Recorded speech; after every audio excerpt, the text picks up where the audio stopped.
Please subscribe to Chandu Vloggies for more videos. Hit the bell icon for updates. Thank you.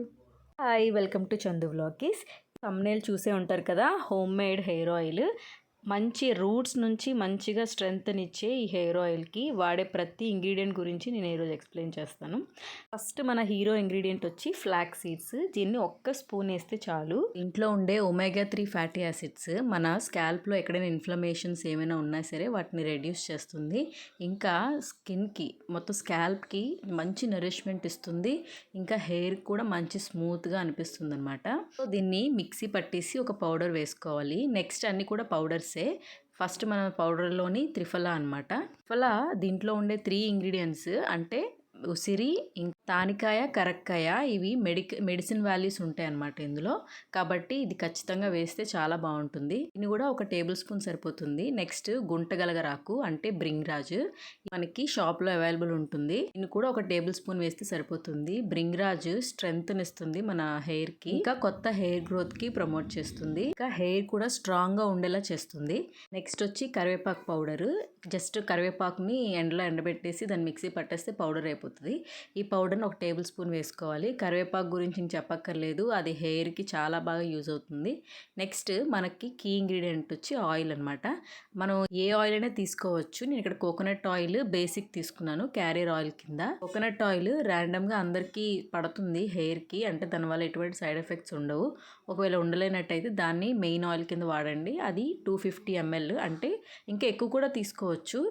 మీరు 250 వరకు తీసుకుంటే సరిపోతుంది ఈ మిగతా ఇంగ్రీడియంట్స్ వాటికి.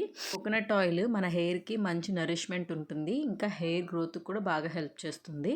మిగతా ఆయిల్స్, పౌడర్స్ అవన్నీ కూడా మన స్కాల్ప్లోని అబ్జర్బ్ అవ్వటానికి, ఆ స్కాల్ప్ లోపలికి వెళ్ళటానికి మెయిన్ ఇంగ్రీడియంట్ మనకి ఏంటంటే క్యాస్టర్ ఆయిల్. క్యాస్టర్ ఆయిల్ మనం ఎక్కడ అప్లై చేసినా సరే లోపలికి వెళ్ళేలాగా చూస్తుంది అనమాట, అంటే స్కిన్లోకి పెనట్రేట్ అవుతుంది. కాబట్టి క్యాస్టర్ ఆయిల్ ఒక టేబుల్ స్పూన్ వేసుకుంటే సరిపోతుంది. ఇంకా మస్టర్డ్ ఆయిల్ అందరికీ పడకపోవచ్చు, కానీ పడితే మాత్రం ఖచ్చితంగా యూస్ చేయండి. అంటే ఇది హెయిర్కి చాలా మంచిగా యూజ్ అవుతుంది. లో మంచి ఫ్యాటీ యాసిడ్స్ ఉంటాయి, ఇంకా మంచి వైటమిన్స్ అన్నీ కూడా ఉంటాయి. మనం వంటలో వాడుకునే నూనె వాడుకోవచ్చు, ఏం ప్రాబ్లం లేదు. ఆ హెయిర్ ఫాలికల్స్ కూడా మంచిగా నరిష్ చేస్తుంది. నెక్స్ట్ వచ్చి ఆల్మండ్ ఆయిల్ కూడా మన హెయిర్కి చాలా మంచిగా స్ట్రెంగ్త్ ఇస్తుంది. నేను పర్టికులర్గా ఇది ఎందుకు వాడానంటే దీంట్లోని అన్ని ఆయిల్స్ మిక్స్ ఉంటాయి కొంచెం, కాబట్టి ఇది నేను యూస్ చేశాను. నా దగ్గర ఆల్రెడీ ఉంది కాబట్టి. కావాలంటే నార్మల్ ఆల్మండ్ ఆయిల్ కూడా యూస్ చేసుకోవచ్చు. నెక్స్ట్ ఎసెన్షియల్ ఆయిల్, మనం రోస్మెరీ తీసుకోవచ్చు. రోస్మెరీ నా దగ్గర అవైలబుల్ లేదు. రోస్మెరీ తర్వాత హెయిర్కి మంచిగా అవ్వటానికి లావెండర్ ఆయిల్ యూజ్ అవుతుంది. ఈ హెయిర్ ఫ్రిజినెస్ తగ్గిస్తుంది, ఇంకా హెయిర్ గ్రోత్ కూడా ప్రమోట్ చేస్తుంది. జస్ట్ ఒక 10 డ్రాప్స్ వేసుకుంటే సరిపోతుంది. నెక్స్ట్ వచ్చి మెంతులు ఒక టేబుల్ స్పూన్ సరిపోతుంది. మెంతులు కూడా హెయిర్ గ్రోత్కి చాలా ఇంపార్టెంట్. మన ఇంట్లో షాంపూలో నుంచి ఇంకా ఇలాంటి హెయిర్ ఆయిల్లో కూడా మెంతులు ఇంక్లూడ్ చేసుకోవడం చాలా బెటర్. నెక్స్ట్ వచ్చి ఇది రోజ్ పెటల్ పౌడర్. దీన్ని కూడా నేను రోజ్ పెటల్స్ ఎండిపోయిన తర్వాత దాన్ని మిక్సీ పట్టేశాను, సో పౌడర్ అయింది. రోజ్ పెటల్స్ అయితే జనరల్గా వాడరు అనుకుంటారు, కానీ రోజ్ పెటల్స్ చాలా బాగా యూజ్ అవుతాయి. మన హెయిర్ స్ట్రెంగ్త్కి ఇంకా సర్క్యులేషన్కి యూజ్ అవుతుంది. ఇంకా మనకి హెయిర్ కూడా మంచి కలర్ కూడా రావడానికి ఛాన్సెస్ ఉంటాయి అన్నమాట. ఇక్కడ డబుల్ బాయిలింగ్ చేయాలి. డబుల్ బాయిలింగ్కి నేను ఒక ఇడ్లీ పాత్రలోని ఇలా పెట్టేసి జస్ట్ దాని మీద క్యాప్ పెట్టేశాను, బాగా మిక్స్ చేసేసి పౌడర్స్ అన్నీ. ఇంకెందులో నేను ఇంకేమీ వేయలేదు, జస్ట్ ఇప్పటి వరకు చూపించిన ఇంగ్రీడియంట్స్ మాత్రమే వేసాను. ఇంకా నాకు కొంచెం ఆయిల్ కావాల్సి వచ్చి నేను కొంచెం ఆయిల్ ఎక్స్ట్రా వేసుకున్నాను అనమాట. ఆ ఆయిల్ మీద నొరగ వచ్చే వరకు మనం ఖచ్చితంగా బాయిల్ చేయాలి. ఎక్కువ నొరగ రాదు, బాయిల్ అయిపోయినట్టు కూడా కనపడదు, బట్ కొంచెం ఆ ఆయిల్ బాగా వేడెక్కి అందులో ఉండే ఇంగ్రీడియంట్స్ అన్నీ కూడా బాగా వేడెక్కేలాగా చేయాలి. ఇప్పుడు 4 వెల్లుల్లిపాయలు దంచిపెట్టి పక్కన ఉంచుకోవాలి. జస్ట్ 4 అంటే 4, ఎక్కువ అవసరం లేదు, ఎందుకంటే ఆ స్మెల్ కూడా ఎక్కువ వచ్చేస్తుంది. వీటి వల్ల ఏమవుతుందంటే మన హెయిర్లో ఉండే ఏమైనా ఫంగస్ ఏమైనా, లేకపోతే పేలుకి ఏమైనా, ఇంకేమైనా ఉన్నా సరే బ్యాక్టీరియా టైప్ అవన్నీ కూడా ఈ ఎల్లుల్లిపాయ ఖచ్చితంగా కిల్ చేసేస్తుంది. కాబట్టి హెయిర్కి చాలా మంచి హెల్తీ హెయిర్కి యూజ్ అవుతుందన్నమాట. ఈ డైరెక్ట్గా ఫ్లేమ్ మీద అయితే ఇప్పుడు మాత్రం పెట్టకూడదు, ఎందుకంటే ఇది మనం బాయిల్ చేస్తున్నాము. లోపల ఇంగ్రీడియంట్స్ అన్నీ జస్ట్ బాయిల్కి మాత్రమే పెడుతున్నాం అనమాట. ఎందుకంటే మనం ఈ ఆయిల్ని to 3 డేస్ మూత పెట్టేసి అలా ఉంచాలి. సో ఈ బాయిల్డ్ అవి కూడా ఇంకా ఫ్రై అయిపోకుండా ఖచ్చితంగా ఆ స్టేట్లోనే ఉండేలా చూసుకోవాలి. నెక్స్ట్ ఈ స్టేజ్లో మనకి చిన్న నొరగ వచ్చినప్పుడు ఆ ఎల్లుల్లిపాయలు ఉన్న దంచుకున్నవి అవి వేసేసేయాలన్నమాట. వేసేసి మళ్ళీ మూత పెట్టేసి ఒక 15 to 20 మినిట్స్ అలా బాయిల్ అయితే ఇంత నొరగ వస్తుంది. లోపల అన్నీ కూడా బాయిల్ అయిపోయిన తర్వాత దీన్ని దించేసుకొని పక్కన పెట్టేసుకోవాలి. కొంచెం చల్లగా అయిన తర్వాత దాని మీద క్యాప్ పెట్టుకుంటే ఇది, ఎందుకంటే క్యాప్ మీద మనకి ఎవాపరేషన్కి వాటర్ వస్తుంది కదా, అది మళ్ళీ ఆయిల్లో పడకుండా చల్లగా అయిన తర్వాత క్యాప్ పెట్టుకుంటే బెస్ట్. దీన్ని 2 nights ఉంచాలి, అంటే చేసిన రోజు ఆ మరుసటి రోజు అనమాట.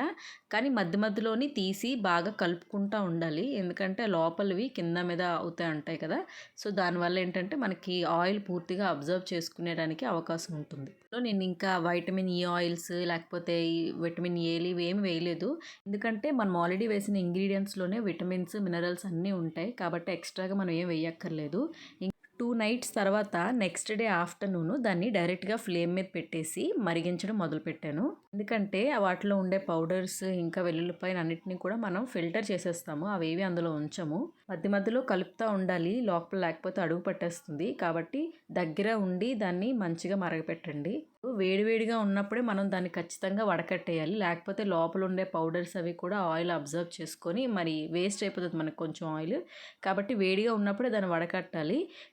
అందుకోసం నేను ఇక్కడ గ్లాస్ బాటిల్ తీసుకున్నాను, ఎందుకంటే ప్లాస్టిక్ కానీ స్టీల్ అయినా సరే మనం పట్టుకోవడం అంత ఈజీగా ఉండదు. కాబట్టి గ్లాస్ బాటిల్ అయితే మనకు కంఫర్టబుల్గా ఉంటుంది. నెక్స్ట్ మీరు కావాలంటే చల్లగా అయిపోయిన తర్వాత దాన్ని షిఫ్ట్ చేసుకోవచ్చు. వేరే మరిగించడానికి నాకు ఆల్మోస్ట్ 15 to 20 మినిట్స్ పట్టింది. అప్పటికి బాగా మరిగిపోయింది. ఇంకా వేడివేడిగా ఉన్నప్పుడే వడకట్టాలి కాబట్టి నేను టీ జాలి తీసుకున్నాను. క్లాత్ అది ఏం వాడక్కర్లేదు, ఎందుకంటే క్లాత్లో కూడా ఆయిల్ వేస్టేజ్ ఉంటుంది కాబట్టి అవి ఏం వాడకుండా టీ జాలి అయితే పర్ఫెక్ట్గా ఫిల్టర్ అయిపోతుంది. ఇంకా అడుగున కొంచెం కొంచెం పౌడర్ ఉన్నా సరే ఏం ఇబ్బంది లేదు. ఇక్కడ ఆల్మోస్ట్ నాకు 300 ml వరకు ఆయిల్ వచ్చింది. స్క్వీజ్ చేసుకున్న పౌడర్ ఈ పేస్ట్ అది కూడా మనం పారేయక్కర్లేదు. మనం ఎప్పుడైనా హెయిర్ ప్యాక్ అది వేసుకున్నప్పుడు అందులో మిక్స్ చేసేయచ్చు. ఒక ప్యాక్ హెన్నా పౌడర్ కొంచెం పెరుగు వేసి దాన్ని పేస్ట్లా చేసి హెయిర్కి పెట్టుకున్నా సరే చాలా బాగా పనిచేస్తుంది. ఈ హెయిర్ ఆయిల్ వాడిన తర్వాత రిజల్ట్స్ కోసం నెలలు ఆగక్కర్లేదు, ఖచ్చితంగా 3 అప్లికేషన్స్లో రిజల్ట్ తెలుస్తుంది, నాది గ్యారంటీ. ఎందుకంటే నాకు విపరీతమైన హెయిర్ ఫాల్ ఉండేది, అంటే కొంచెం వేడి చేసి రూట్స్కి అప్లై కూడా చేసుకోవచ్చు, లేకపోతే డైరెక్ట్గా కూడా అప్లై చేసుకోవచ్చు. ఆయిల్ ఖచ్చితంగా ట్రై చేయండి, ఎందుకంటే ఎంత ఖర్చు పెట్టినా సరే ఇంత న్యూట్రిషనల్స్ ఉన్న ఆయిల్ ఎక్కడా మనకి దొరకదు. కాబట్టి ఖచ్చితంగా ట్రై చేసి ఎలా ఉందో నాకు కమెంట్ చేసి చెప్పండి.